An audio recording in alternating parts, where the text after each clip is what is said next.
الحمدللہ وکفا والصلاة والسلام علی سید الرسل وخاتم الانبیاء اما بعد فاعوذ باللہ من الشیطان الرجیم بسم اللہ الرحمن الرحیم شہر رمضان الذی انزل فیہ القرآن وقال اللہ تبارک وتعالی فی کلامہ المجید والفرقان الحمید وَإِن كُنتُمْ فِي رَيْبٍ مِّمَّا نَزَّلْنَا عَلَىٰ عَبْدِنَا فَأْتُوا بِسُورَةٍ مِّن مِّثْلِهِ وَقَالَ النَّبِيُّ صلی اللہ علیہ وسلم خَيْرُكُم مَّن تَعَلَّمَ الْقُرْآنَ وَعَلَّمَهُ أَوْ كَمَا قَالَ عَلَيْهِ الصَّلَاةُ وَالسَّلَامُ۔ آج انشاءاللہ العزیز میں اللہ کی عظیم کتاب قرآن کریم کے متعلق چند باتیں آپ کے سامنے گوشے گزار کروں گا۔ دعا ہے رب ذوالجلال سے کہ مجھے حق سچ کہنے کی، سب سننے والوں کو سمجھنے کی اور ہم سب کو اس پر عمل کرنے کی توفیق عطا فرمائے۔ قرآن کریم فرقان حمید اللہ تعالیٰ کی ایک ایسی لاریب کتاب ہے کہ جسے رب ذوالجلال نے حضرت جبرائیل علیہ السلام کی وساطت سے آپ صلی اللہ علیہ وسلم کے قلب اطہر پر نازل کیا، جس کے نزول سے ہمیں ہدایت کا نور ملا، ہدایت کی روشنی ملی۔ ایسی عظیم کتاب کہ جس نے انسانوں کو پستی سے اٹھا کر بلندی تک پہنچا دیا، جس نے انسانوں کو تحت الثری سے اٹھا کر بام عروج تک پہنچا دیا۔ اللہ کون ہے؟ اے انسان تو دنیا میں کس لیے آیا؟ تیرا دنیا میں آنے کا مقصد کیا ہے؟ تو نے کس طرح زندگی گزارنی ہے؟ کن چیزوں کو حلال سمجھ کر ان پر عمل کرنا ہے، کن چیزوں کو حرام سمجھ کر ان سے بچنا ہے؟ یہ ساری کی ساری چیزیں ہمیں قرآن کریم نے واضح طور پر بتا دی ہیں۔ اور کیسی عظیم کتاب کہ دیکھیں آج ہمارے گھروں میں قرآن کریم جیسی عظیم نعمت، اور میں یہ بات کہا کرتا ہوں کہ قرآن صرف کتاب اللہ نہیں بلکہ کتاب اللہ ہونے کے ساتھ ساتھ اللہ کا کلام بھی ہے۔ ماقبل کتابیں تورات، زبور، انجیل یہ کتاب اللہ تھی۔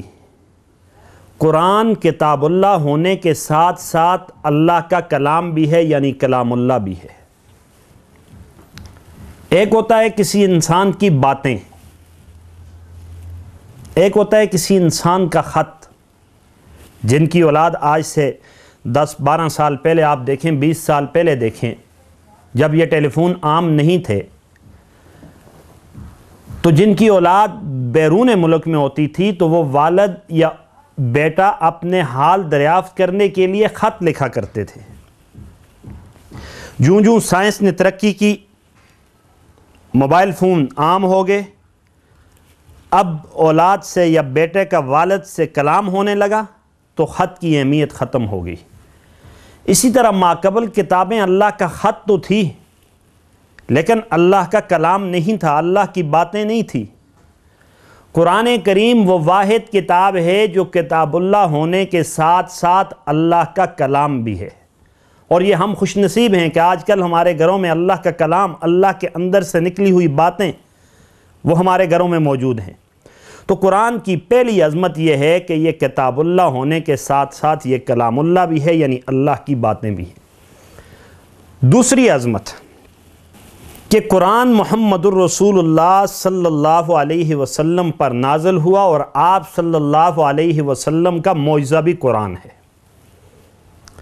تورات حضرت موسیٰ علیہ السلام پہ نازل ہوئی۔ موسیٰ علیہ السلام کا معجزہ تورات نہیں ہے بلکہ موسیٰ علیہ السلام کا معجزہ ید بیضاء، عصا کہ زمین پہ پھینکتے تو وہ سانپ بن جاتا۔ انجیل حضرت عیسیٰ علیہ السلام پہ نازل ہوئی۔ عیسیٰ علیہ السلام کا معجزہ انجیل نہیں ہے بلکہ ان کا معجزہ کہ مردوں کو وہ اللہ کے حکم سے زندہ کرتے تھے۔ حضرت داؤد علیہ السلام پر زبور نازل ہوئی. حضرت داؤد علیہ السلام کا معجزہ زبور نہیں ہے. ان کا معجزہ کہ لوہے کو ہاتھ میں پکڑتے تو لوہا موم کی طرح نرم ہو جاتا. قرآن کریم محمد الرسول اللہ پر نازل ہوا اور قرآن کریم محمد الرسول اللہ کا معجزہ بھی ہے. اور کیسا معجزہ؟ امام غزالی رحمۃ اللہ تعالی علیہ ایک عجیب فرق بیان کرتے ہیں کہ ایک انسانوں کی بنائی ہوئی چیز ہوتی ہے اور ایک رب کی بنائی ہوئی چیز ہوتی ہے.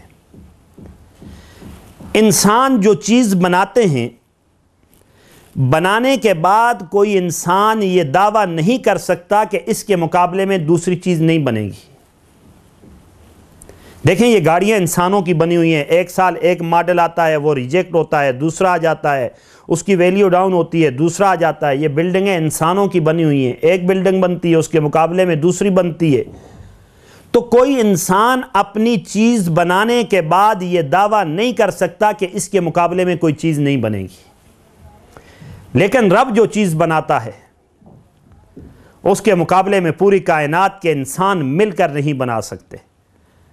ارے یہ سورج میرے رب کا بنایا ہوا ہے، سورج کے مقابلے میں کوئی سورج نہیں بنا سکتا. چاند کے مقابلے میں کوئی چاند نہیں بنا سکتا. پہاڑوں کے مقابلے میں کوئی پہاڑ نہیں بنا سکتا. جانوروں کے مقابلے میں کوئی جانور پیدا نہیں کر سکتا. ارے قرآن کہتا ہے پہاڑ بنانا تو دور کی بات، جانور پیدا کرنا تو دور کی بات. ارے رب چیلنج دے کر یہ بات کہتا ہے کہ میری بنائی ہوئی مکھی کے مقابلے میں ایک مکھی بنا کر تو تم دکھاؤ. ان الذین تدعون من دون اللہ لن یخلقوا ذبابا، کہ تم سب مل کر ایک چھوٹی سی مکھی بناؤ. اور اسی آیت میں آگے رب فرماتا ہے چلے مکھی بنانا بھی دور کی بات، مکھی کوئی چیز تم سے چھین کر لے جائے، اس چھینی ہوئی چیز کو تم دوبارہ واپس بھی نہیں لے سکتے. تو میرے دوستوں اور بزرگوں، یہ قرآن کریم اللہ کا معجزہ ہے، اللہ کی بنائی ہوئی کتاب ہے. اس کے مقابلے میں کوئی دوسری کتاب نہیں بنا. اور رب نے دیکھیں اللہ نے ہر نبی کو جو معجزہ دیا وہ اس وقت کے اعتبار سے. موسیٰ علیہ السلام کے زمانے میں جادو عام تھا، ہر گھر میں جادوگر. اللہ نے موسیٰ علیہ السلام کو وہ معجزہ دیا کہ جنہوں نے جادوگروں کو زیر کر دیا. عیسیٰ علیہ السلام کے زمانے میں طب عام تھی، ہر گھر میں طب. اللہ نے عیسیٰ علیہ السلام کو ایسا معجزہ دیا کہ کائنات کے سارے ڈاکٹر اور حکیم مل کر کسی مردے کو زندہ نہیں کر سکتے. اللہ نے عیسیٰ علیہ السلام کو وہ معجزہ دیا کہ اللہ کے حکم سے عیسیٰ علیہ السلام جب یہ فرماتے کم باذن اللہ تو مردہ اٹھ کر کھڑا ہو جاتا. تو آپ صلی اللہ علیہ وسلم کے زمانے میں لغت عرب یعنی عربی زبان کا طوطی بولتا تھا ہر گھر میں.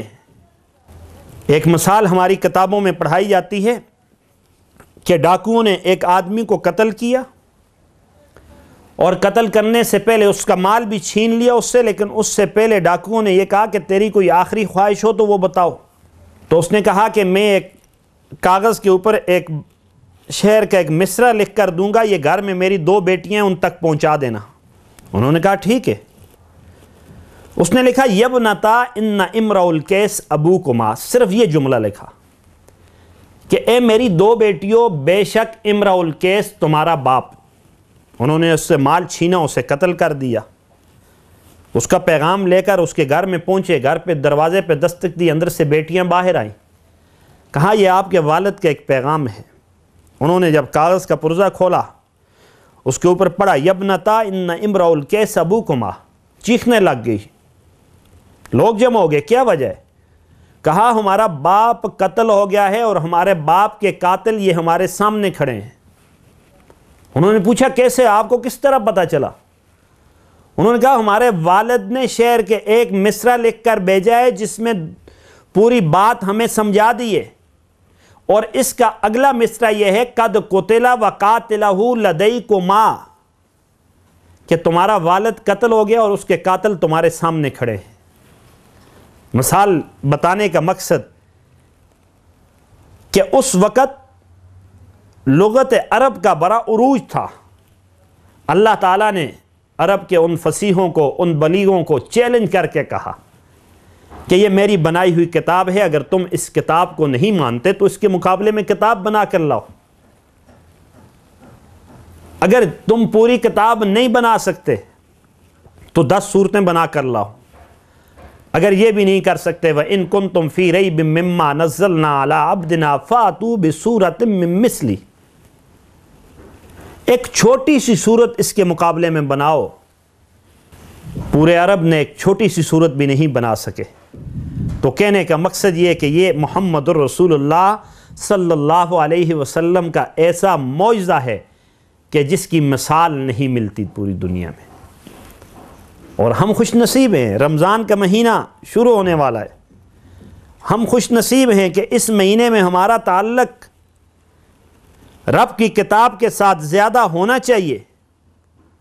ہمیں چاہیے کہ ہم پورے دنوں میں، یعنی سال کے ہر دن میں ہم قرآن کی تلاوت کریں.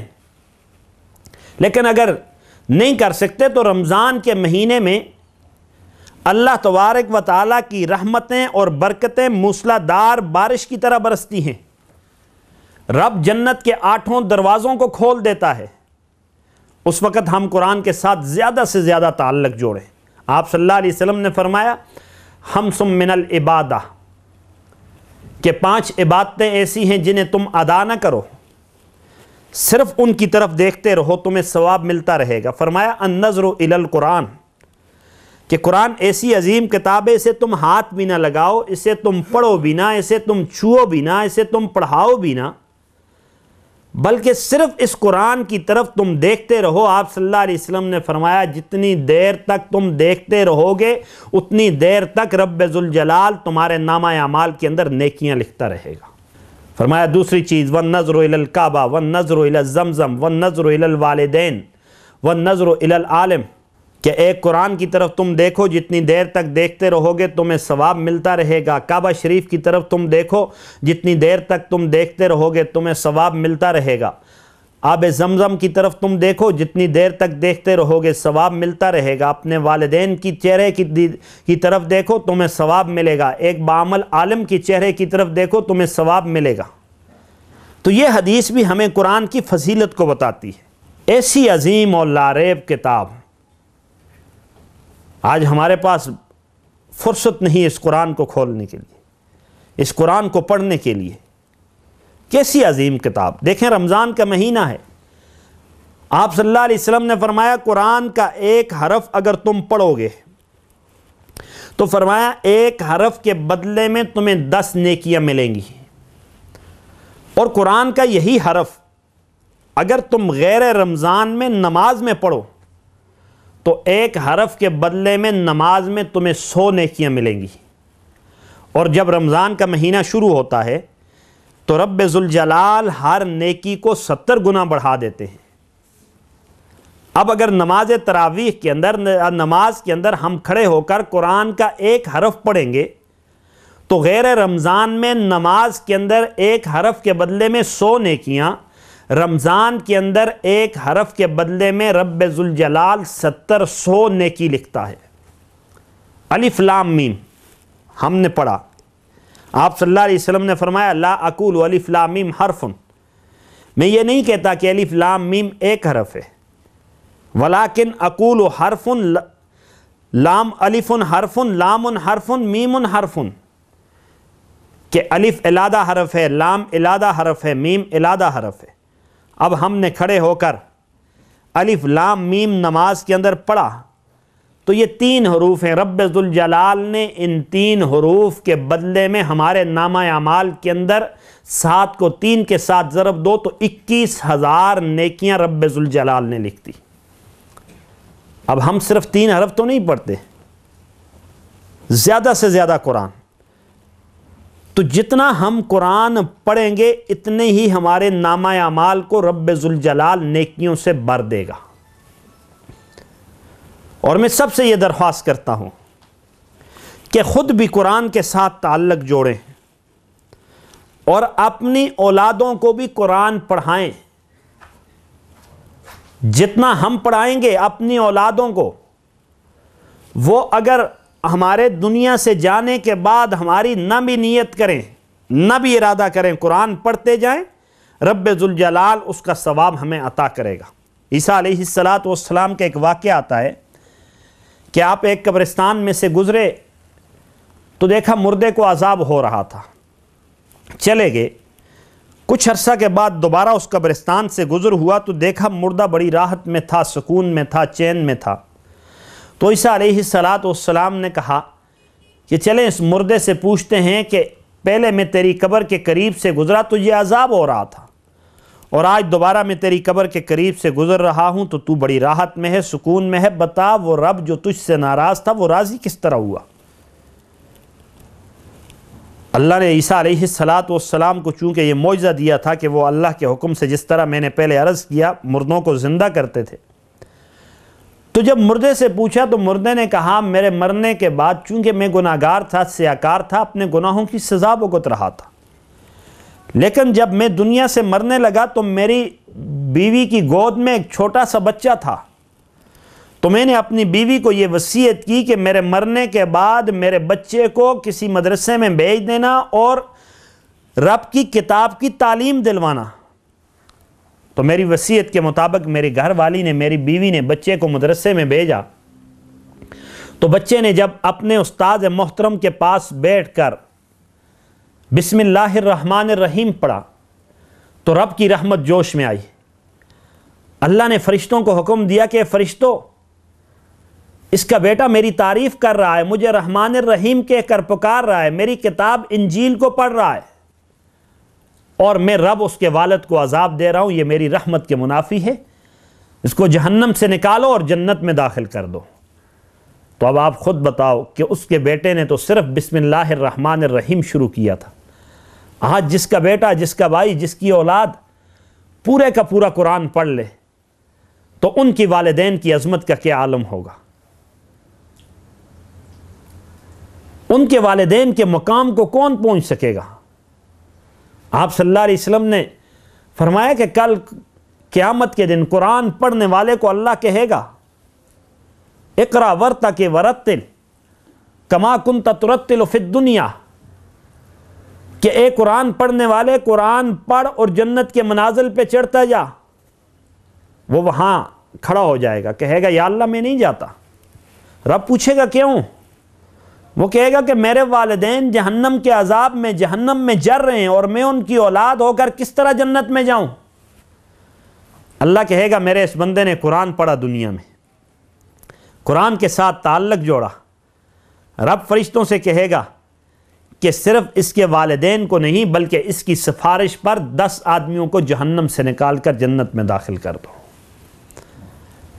تو یہ قرآن کی عظمت ہے جس سے ہم نے تعلق کو توڑ دیا۔ تو سامعین محترم، قرآن کے ساتھ ہمیں چاہیے کہ ہم زیادہ سے زیادہ تعلق جوڑیں۔ آج ہر گھر کے اندر پریشانی کس وجہ سے؟ کہ ہم نے قرآن کی تلاوت کو چھوڑ دیا، شیاطین نے آ کر ہمارے گھروں میں ڈیرے ڈال دیے۔ آج ہر گھر میں پریشانی۔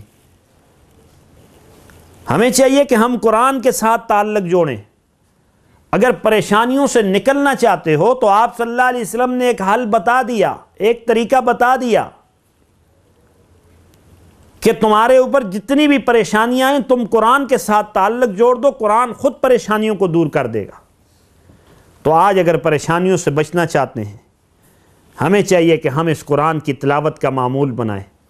صاحب اولاد اپنی اولاد کو قرآن کی تعلیم دلوائیں۔ آپ صلی اللہ علیہ وسلم نے فرما دیا خیرکم من تعلم القرآن وعلمہ، کہ پوری کائنات کے انسانوں میں سے سب سے بہتر وہ ہے کہ جو قرآن خود سیکھے اور دوسروں کو سکھائے۔ تو عزیزان محترم، قرآن کی تلاوت کا معمول رمضان کا مہینہ ہے۔ رمضان اور قرآن کو بہت زیادہ نسبت ہے۔ حضرت عبد الرحمن بن عوف رضی اللہ تعالی عنہ آپ صلی اللہ علیہ وسلم سے نقل کرتے ہیں کہ قیامت کے دن محشر کا میدان ہوگا، سورج ایک نیزے کے قریب ہوگا۔ آج یہ سورج ہم سے 20 کروڑ 10 لاکھ میل کے فاصلے پر دور ہے، اور جون جولائی میں ہم اس کی گرمی برداشت نہیں کر سکتے۔ کل قیامت کے دن یہ سورج ایک نیزے کے قریب ہوگا، اس کی گرمی پھر برداشت کرنا بہت مشکل ہوگی، کوئی سایہ نہیں ہوگا سوائے اللہ کے عرش کے سائے کے علاوہ۔ تو حضرت عبد الرحمن بن عوف رضی اللہ تعالی عنہ آپ صلی اللہ علیہ وسلم سے نقل کرتے ہیں کہ 3 چیزیں اللہ کے عرش کے نیچے کھڑی ہو کر اللہ سے کہیں گی کہ یا اللہ ان لوگوں کو جہنم سے نکال کر جنت میں داخل کر دے، ان لوگوں کو محشر کی سختی سے محفوظ فرما۔ ایک قرآن اپنے پڑھنے والوں کے بارے میں اللہ سے کہے گا، جھگڑا کرے گا کہ اے رب یہ مجھے دنیا میں پڑھا کرتے تھے، یہ میری تلاوت کیا کرتے تھے، آج انہیں محشر کی سختی سے محفوظ فرما اور اپنے عرش کے سائے کے نیچے جگہ عطا فرما۔ تو سامعین محترم، قرآن کے ساتھ ہم تعلق جوڑیں گے۔ آپ صلی اللہ علیہ وسلم نے فرمایا کہ سورہ ملک تبارک الذی بیدہ الملک وہو علی کل شیء قدیر 29ویں پارے کی پہلی سورت، اس کو اگر رات کو پڑھ کر سو تو کل قیامت کے دن یہ اللہ کی بارگاہ میں کھڑی ہو کر بندے کی شفاعت کرے گی۔ جب رب نہیں مانے گا تو یہ سورت کہہ دے گی اے اللہ اگر میری سفارش نہیں مانتا تو مجھے اپنے کلام سے نکال دے، لیکن رب کہے گا کہ میں تجھے تو کلام سے نہیں نکالتا، تیری سفارش پر میں اس بندے کو جہنم سے نکال کر جنت میں داخل کرتا ہوں۔ اب اس سورت کو پڑھنے کے لیے صرف 5 سے 7 منٹ لگتے ہیں، اگر ہم اس کی تلاوت کا معمول بنائیں تو انشاءاللہ العزیز کل قیامت کے دن یہ ہمارے حق میں سفارش کرے گی۔ رب ذوالجلال سے دعا ہے جو کہا گیا سنا گیا اس پر عمل کرنے کی توفیق عطا فرمائے اور قرآن کریم کے ساتھ تعلق جوڑنے کی توفیق عطا فرمائے۔ وآخر دعوانا ان الحمد للہ رب العالمین۔